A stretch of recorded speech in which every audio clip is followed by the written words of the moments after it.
tertarik ya.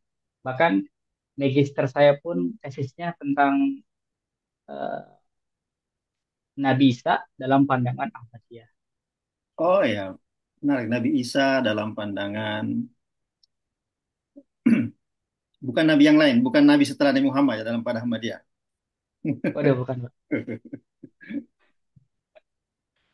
Bukan, Ya, bukan. sejak S2 itu ya tertarik dengan kajian itu. Iya, sejak S2 itu. Terus ya ketemu dengan Pak Sekjennya itu Pak Mulyono di Hmm. Jogja itu di dekat stadion apa ya, Mandala kalau nggak salah. Oh, Itu ada sekolah. beliau tinggalnya di situ. Iya, beliau punya sekolahan namanya eh, PIRI, Perguruan Islam Republik Indonesia. Kalau nggak salah itu kepanjangannya itu, kalau nggak salah PIRI. Sering main ke sana, bahkan dikasih kitabnya yang berbahasa Indonesia ya. Cetakan ke berapa ini? Cetakan ke 11 kalau nggak salah. Itu dikasih kata beliau, ini buat kamu aja. Oh, jadi ada, tapi nggak sampai diajak kayaknya, Pak. Ya, mungkin karena dianggap sudah tertarik jadi tidak perlu diajak lagi. Bisa jadi kayak gitu sih, Pak. Nah, kalau S3-nya ini doktornya masih mengambil Ahmadiyah atau yang lain? Masih mengambil Ahmadiyah, eh, Oke. masih ngambil Ahmadiyah, mungkin juga bisa dihubungkan dengan Ahmadiyah pergerakannya di Turki juga nanti akan dilihat. Karena juga ada kayaknya ada beberapa dokumen yang menyatakan ada surat gitu, surat yang masuk ke Ottoman sebelum runtuhnya Ottoman itu juga kayaknya menarik. Hmm. Kita lihat. Nanti kalau doktornya selesai nanti disebut Doktor Ahmadiyah. Ya, cepat Di ikut ya. ya di IAIN Jakarta dulu pas program apa sekolah pasca sarjana ada sebuah disertasi yang legend ya legendaris itu di ditulis oleh eh, Dr. Harifudin Cawidu. Harifudin Cawidu itu menulis dan disertasinya diterbitkan oleh Bulan Bintang. Sangat populer di Jakarta. Dan judulnya adalah Kafir dalam Al-Quran. Jadi ya ternyata petani juga kafir dan seterusnya. Tapi intinya belakangan beliau digelar doktor kafir karena kepakarannya dalam kekafiran. Ya nanti Pak Roma berarti dokter Ahmadiyah karena kepakaran. Ditambah Turki ya, Pak, yang sekuler gitu ya. Jadi Dokter Ahmadiyah sekuler gitu, Pak. Bisa jadi Dokter Ahmadiyah yang sekuler gitu. Tambah seperti itu. Uh, Seorang tokoh juga saya pikir intelektual muda Indonesia yang punya perhatian dengan Ahmadiyah dan kelihatan dari karyanya yaitu Profesor Dr. Ahmad Najib Burhani. Ah ya itu. Saya juga sering penelitian beliau terkait dengan Ahmadiyah. Pernah ketemu langsung dengan beliau. Belum punya kesempatan, Pak. Beliau itu adalah mentor saya waktu di S1 dulu. Ya. Pak, Pak Mas Najib, kita manggilnya Mas Najib. Karena senior di Fakultas Uludin IAIN Jakarta. Oke, sebelum kita ke kitab kitab tafsir ya, mungkin kita berkenalan dengan Ahmadiyah, Ahmadiyah dulu. Em, Bisa Pak Roma memperkenalkan Ahmadiyah kepada kami yang ya mungkin ada yang sudah kenal, saya termasuk yang belum begitu kenal. Ya, jadi kita santai aja, Pak. Takutnya kan teman-teman harus tegang gitu. Iya, Teman-teman iya. juga kalau punya insight yang lain juga boleh banget ya, Pak. Sangat terbuka. Mungkin saya kurang baca yang lain atau apa gitu kan. Jadi membuat Siap. ya kalau dilihat apa namanya panjang bacaan saya terkait dengan Ahmadiyah, baik sejarahnya, perkembangannya, ataupun dampak secara pemikirannya, ya, itu oleh memang beberapa eh, penelitian itu ya dianggap ya termarginalkan lah ya. Bahkan ada tulisannya apa nih, Wilfred Kenwell Smith yang Islam modern di India. Itu bahkan dia ada beberapa kata-katanya Ahmad ini gerakan yang sebenarnya tidak berdampak gitu kan pada saat itu di India. Jadi sebenarnya pada awalnya Ahmad ini lahir eh, dari polemik-polemik yang ada di konteks India. Karena kan awal akhir abad 19 ya menuju abad 20 itu kan itu ada kolonialisme gitu kan. Kolonialisme kemudian kolonialisme ini dia ternyata membawa jadi eh, keresahan lah ya, keresahan Mirza Ghulam Ahmad ya terkait dengan eh, konteks sosial dan politik pada saat itu. Kemudian dia juga orangnya sering merenung gitu kan.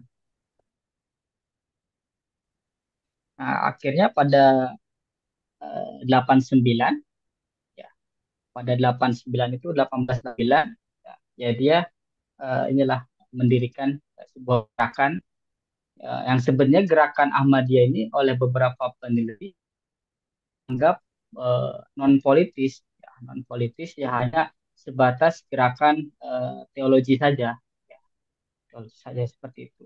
Nah, itu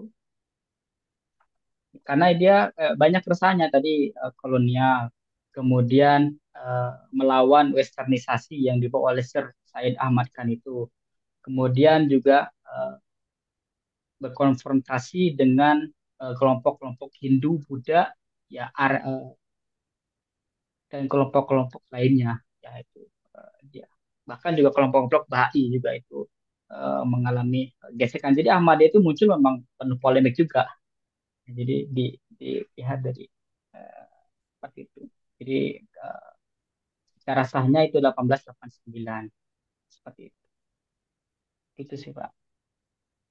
Oke, ada latar belakang kolonialisme dan westernisme di sana ya. Iya betul. Dalam hal kolonialisme mungkin agak mudah dipahami ya bahwa intinya ingin mengusir penjajahan. Tapi kalau westernisasi apa konteksnya? Ya, sebenarnya awalnya itu Puritan Pak. Ahmadiyah ini yang dibawa oleh Oke, Mirza. Eh, tapi juga Puritan yang tidak secara radikal.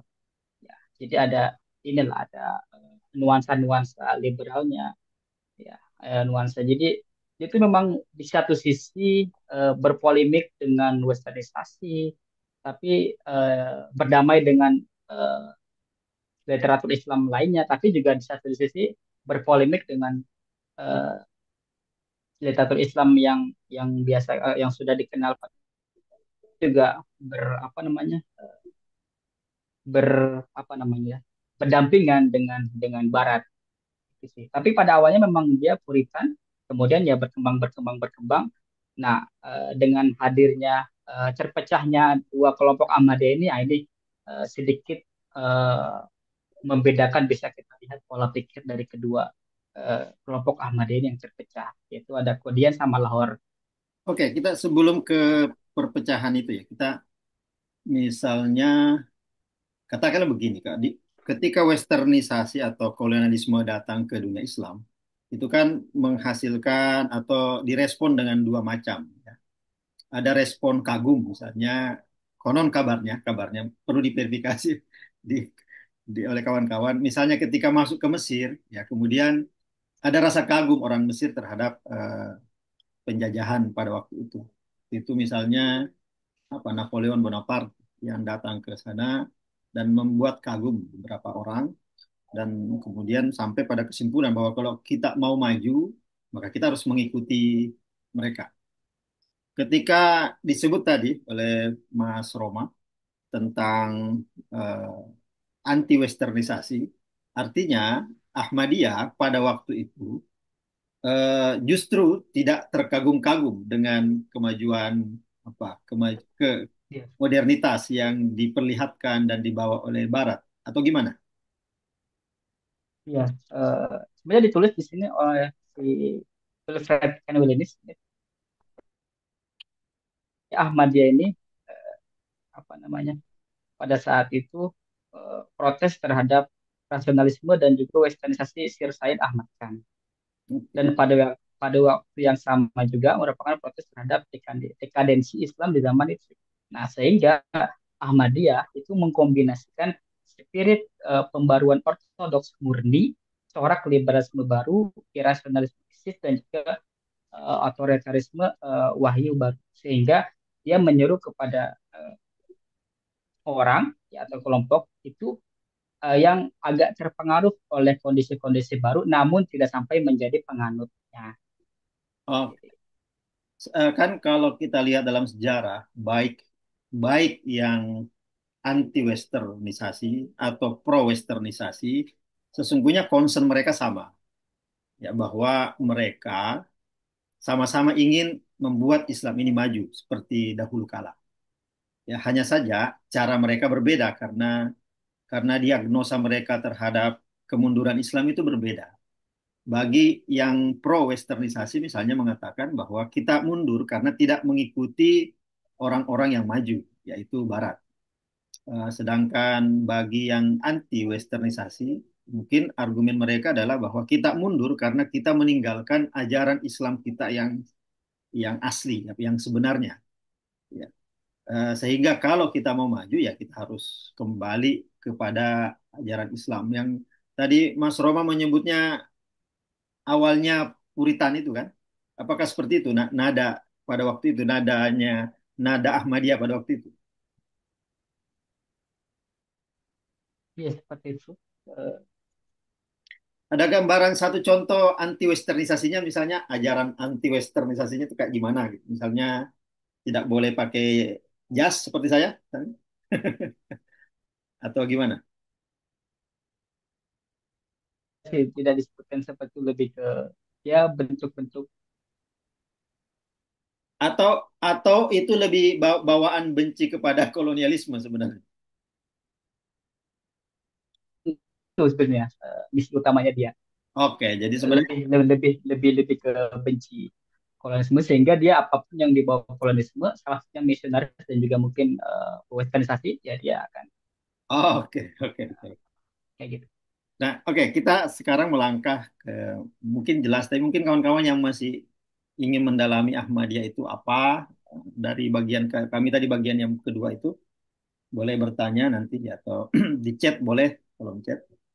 Oke, kita ke ada dua ya, ada dua aliran Ahmadiyah. Hanya dua ini atau sebenarnya banyak? Dua pak, Oh, cuma dua, dua. cuman dua. Oh, cuma dua. Karena dia sangat kuat ininya, saya kayak melihatnya itu sangat kuat secara kaderisasi, itu sangat kuat. Jadi keduanya sangat kuat kaderisasinya. Enggak, hanya satu yang Kodia itu Oke, enggak begitu kuat. yang tidak begitu kuat yang Lahore. Iya, yang Lahore. Itu dia kayak fleksibel aja, maksudnya secara dia ya ya udah, maksudnya tidak ada struktur ketua, bahkan sekarang pun ya tidak terbaca gitu kan. Sedangkan yang Qadian itu kita masuk pun harus ada admin